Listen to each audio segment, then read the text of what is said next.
हाय, मैं हूँ खुशी और आप सुन रहे हैं कहानी श्रेया और कबीर की। इस कहानी में क्या हुआ आइए जानते हैं। कबीर हैरान था कि ये उसकी मॉम क्या कह रही थी। बात दरअसल ये थी कि वो पब एंड होटल कपूर खानदान का था और उस शाम जब कविता वहां इंस्पेक्शन के लिए आई तो उन्होंने कुछ ऐसा देखा जो कबीर के लिए उनके उम्मीद को जगाने के लिए काफी था। बैकयार्ड में कबीर और श्रेया किसी बात पर बहुत हंस रहे थे। उनको याद नहीं आ रहा था कि आखिरी बार कब उन्होंने कबीर को ऐसे खुलकर हंसते हुए देखा था। मॉम, आपने? कबीर को जैसे अभी यकीन नहीं हो रहा था। कांपती हुई आवाज में कबीर ने पूछा। हाँ, मैंने। अपने ख्यालों से बाहर निकलकर कविता ने जवाब दिया। आई नो, मैंने बहुत गलत किया, खासकर उस लड़की के साथ, पर सच बोलूं तो अब मुझे इस बात का कोई अफसोस नहीं है। कविता कपूर की आंखों में नमी थी, लेकिन अपने बेटे की जिंदगी में आने वाली खुशियों के सपनों से उनकी आंखें चमक रही थीं। कबीर भी अब एक नॉर्मल लाइफ जी पाएगा, उसकी भी फैमिली होगी, बच्चे होंगे। फाइनली अब उसे उसके हक की, उसके हिस्से की वो सारी खुशियां मिलेंगी। कबीर ने गुस्से में अपनी हथेलियों को मुट्ठी में बांध लिया। उसे समझ में नहीं आ रहा था कि किस वक्त वो कैसे रिएक्ट करे। वो कैसे बोले अपनी माँ को कि उन्होंने कितना गलत किया, सिर्फ उस लड़की के साथ ही नहीं बल्कि अपने खुद के बेटे के साथ भी। श्रेया की बात मानते हुए रजत ने एक गाड़ी वहीं पर रोकी जहां पर श्रेया ने उसे रोकने के लिए बोला। श्रेया बिना कुछ बोले अपने ख्यालों में डूबी गाड़ी से उतर गई।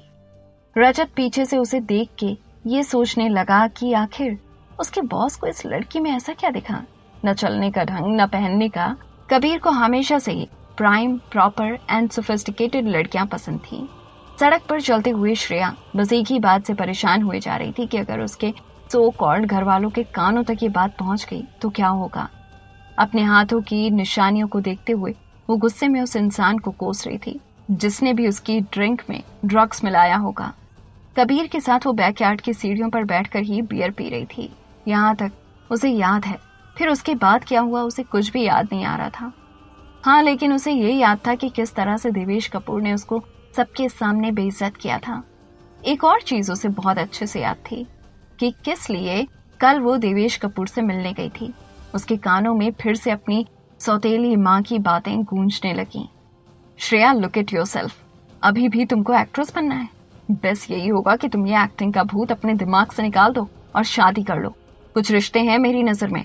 I know I am your step mom, but मैंने कभी तुमको स्टेप डॉटर नहीं समझा। यू नो ना बच्चा। चलते चलते श्रेया अपनी सौतेली माँ की बातों को याद करके रुक गई। उसके चेहरे पर एक सरकास्टिक स्माइल थी। तुम्हारे फ्यूचर के बारे में सोचकर ही ये बोल रही हूँ। तुम्हारी सबसे बड़ी बहन अब टीवी इंडस्ट्री की एक टॉप स्टार है, दूसरी बहन अभी फेमस सिंगर है। सोशल मीडिया प्लेटफॉर्म्स में उसके कितने मिलियंस फॉलोअर्स हैं तुम्हें पता तो है। बट बच्चा, what are you doing? Still struggling. ऐसे मौकों पर श्रेया कुछ नहीं बोल पाती थी, बस चुपचाप सुनती रहती थी और दिव्या उसे मीठी जुबान से कड़वी बातें सुनाती थी। You know, mothers never lie. So दिल पर पत्थर रख के सच बोल रही हूँ। You don't have any future darling. ये सब याद करते करते कब श्रेया नवी के ऑफिस पहुंच गई उसे पता ही नहीं चला। इस हालत में वैसे भी वो घर नहीं जा सकती थी।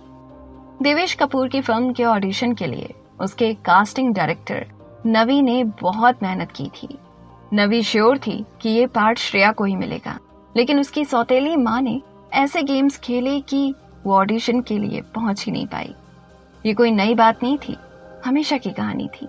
उनके गेम्स, उनकी प्लानिंग्स और प्लॉटिंग से छुटकारा पाने के लिए वो चाहे कितना भी कोशिश कर ले, किस्मत हमेशा घुमा फिरा के उसे वापस वहीं पर लाकर खड़ा कर देती थी। उसके साथ हमेशा अच्छा होते होते रह जाता था और हादसा ना होते होते हो जाता था।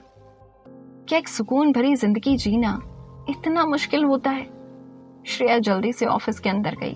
उसे देखते ही नवी ने गुस्से से टॉन्ट मारा। ओह, तो फाइनली मैडम को टाइम मिल गया यहाँ पर आने के लिए।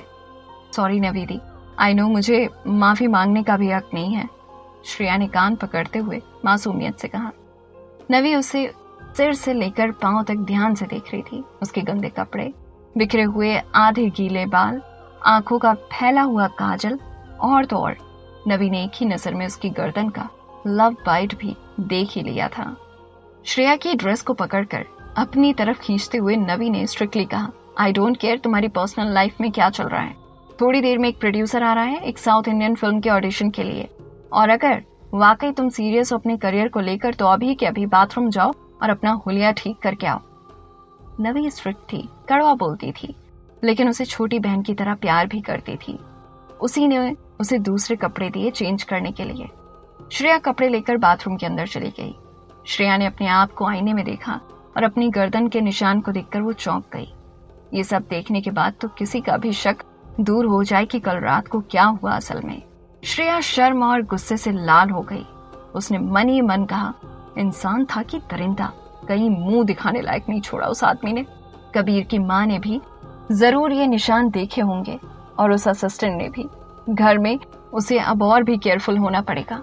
तभी सडनली उसका फोन रिंग हुआ।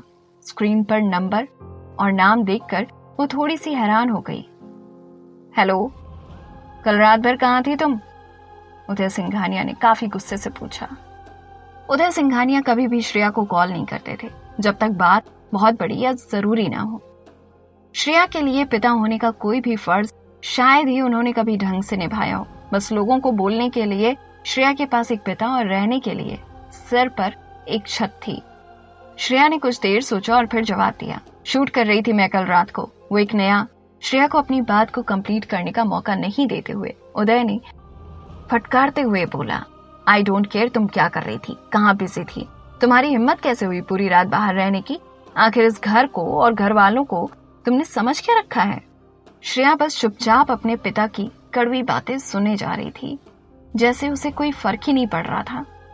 इतने सालों में डांट खाने की इतनी आदी हो चुकी थी कि बिना माइंड करे फोन का स्पीकर ऑन करके वो अपने बिखरे हुए उलझे बालों को कॉम्ब कर रही थी। तुम्हारी बहन रिया के ससुराल वाले आने वाले हैं सगाई की बात करने के लिए। अगर नेक्स्ट 15 मिनट्स में मुझे तुम घर में नहीं दिखी तो इस घर तक आने वाला हर रास्ता तुम भूल जाना। श्रेया का हाथ रुक गया पर उदय नहीं रुका। और साथ में ये भी भूल जाना कि तुम्हारी माँ ने कुछ आखिरी निशानी तुम्हारे लिए छोड़ी थी। वो सब समंदर में मैं खुद फेंक कर आ जाऊंगा। और उन्होंने बिना श्रेया का जवाब सुने फोन डिस्कनेक्ट कर दिया। उधर श्रेया के घर पर दिव्या ने उदय से उत्सुकता से पूछा, क्या बोला उसने? क्या वो आ रही है अभी? हाँ, वो आ रही है, उदय ने धीमी आवाज में बोला। दिव्या बड़े प्यार से उदय के सिर पर मालिश कर रही थी। ऐसा वो तभी करती थी जब उसे उदय से कुछ काम निकलवाना होता था। आप उसे मना पाओगे ना शादी के लिए? क्योंकि अगर उसने हाँ नहीं की तो फिर मेरी रिया की शादी नहीं हो पाएगी। दिव्या को बहुत बड़ा झटका लगा था जब मिसेस चोपड़ा एकदम से अपने दूसरे बेटे के लिए अदिति का हाथ मांग रही थी। अदिति एक बहुत ही टैलेंटेड लड़की थी, खूबसूरत थी, इंटेलिजेंट थी। वो जानबूझकर उस मंद बुद्धि से अपनी बेटी की शादी कैसे होने दे सकती थी?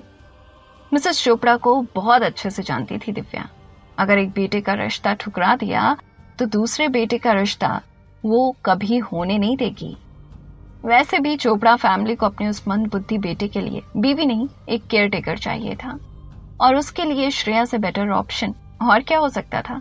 उदय ने कुछ पल सोचकर बोला, श्रेया भी तो मेरी बेटी है। दिव्या ये सुनकर एकदम से भड़क गई। वाह, ग्रेट मिस्टर सिंघानिया, अपनी नाजायज बेटी के लिए अपनी जायज बेटियों की खुशियों को कुर्बान करने के लिए तैयार हैं आप। रिया कितना प्यार करती है राहुल से, उसका दिल टूट जाए तो टूट जाए, है ना, क्या फर्क पड़ता है? उदय ने कहा, मेरा वो मतलब नहीं था। दिव्या ने कहा, तो क्या मतलब था आपका? ये मेरे साथ किए गए धोखे का नतीजा है, और ये जानते हुए भी मैंने उसे सिंघानिया हाउस में रहने दिया। सिर्फ वो नहीं, उस बिन माँ की बच्ची को अपनी बेटी की तरह पाल पोस कर बड़ा किया, और बदले में क्या चाह रही हूं मैं? अपनी खुद की बेटियों की थोड़ी सी खुशी ना। क्या तुम उसे मेरी थोड़ी सी मदद भी नहीं करने दोगे? Okay okay. जैसे ही उदय ने देखा कि अतीत को लेकर दिव्या के ताने लगातार बढ़ रहे थे, तुरंत उन्होंने श्रेया के रिश्ते के लिए हाँ कह दिया। हाँ बोलने के अलावा उनके पास और कोई ऑप्शन भी तो नहीं था। दिव्या किसी भी हाल में चोपड़ा परिवार को नाराज नहीं करना चाहती थी। पता था राहुल रिया के लिए हर तरह से लायक था, और राहुल जैसे लड़के को हाथ से जाने देना बेवकूफी होती। और दूसरा कारण था उनके बेशुमार पैसे। चोपड़ा परिवार से रिश्ता उनके लिए काफी फायदेमंद साबित होगा आगे जाकर। श्रेया किसी तरह भागती दौड़ती घर पहुंची। वो रात भर घर नहीं आई थी, इसीलिए वो इस बात से काफी डरी हुई थी।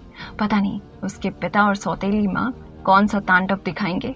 लेकिन श्रेया हैरान हो गई जिस तरह से उसे देखते हुए सुरीली आवाज में दिव्या ने उसे मेरा बच्चा कहते हुए गले लगा लिया।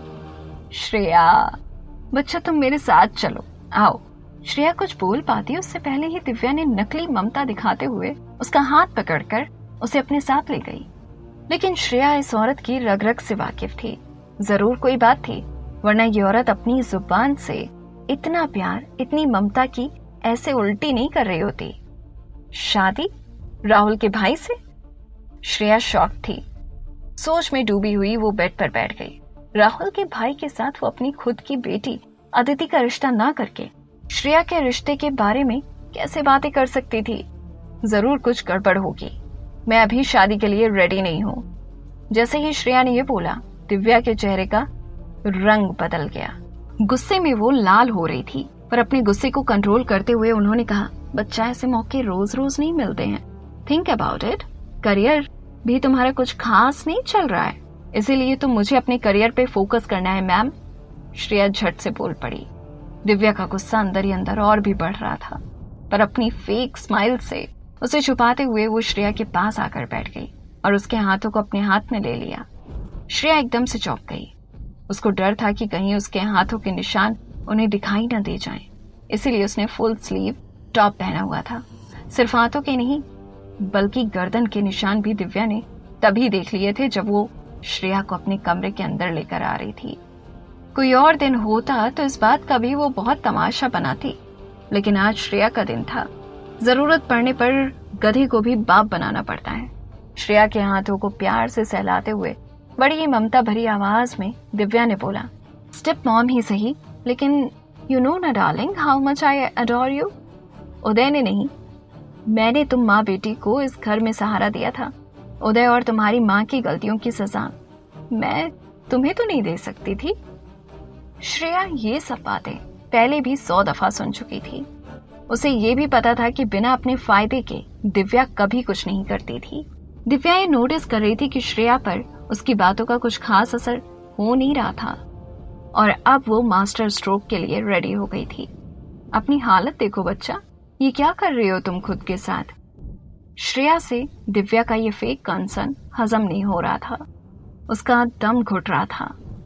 ये सब अगर शादी के बाद किसी लड़की को मिले तो उसे प्यार कहते हैं, और अगर यही प्यार शादी से पहले किसी लड़की को मिले तो उसे दाग कहते हैं। उसकी गर्दन के निशानियों को उंगली से टच करते हुए दिव्या ने कहा। श्रेया की जैसे एकदम से सांसें अटक गईं। उसका चेहरा पीला पड़ गया, क्योंकि उदय को अगर ये बात पता चली तो उसका अंजाम क्या होगा ये उसे अच्छे से पता था। मानना पड़ेगा इस औरत की नजरों को। श्रेया ने कॉलर वाला फुल स्लीव टॉप पहना हुआ था, फिर भी उन्होंने देख लिया।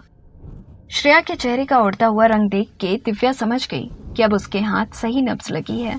एक चालाक स्माइल मन में लिए हुए बड़े ही प्यार से वो श्रेया को बोली, मैं कहना तो नहीं चाहती थी, पर आई हैव टू से it, don't repeat the same mistake your mother did.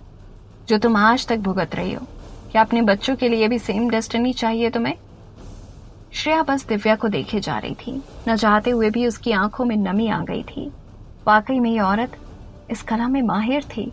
कब, कहां, कैसे, किस मौके पर किसी को अपने कंट्रोल में करना चाहिए, ये इनसे बेहतर शायद ही कोई और कर पाता होगा। चोपड़ा परिवार को कौन नहीं जानता है। तुम्हें सिर्फ अच्छी फैमिली ही नहीं, नाम, पैसा, इज्जत सब कुछ मिलेगा। जब शादी के बाद रिया अपना एक्टिंग करियर कंटिन्यू कर सकती है, तुम क्यों नहीं?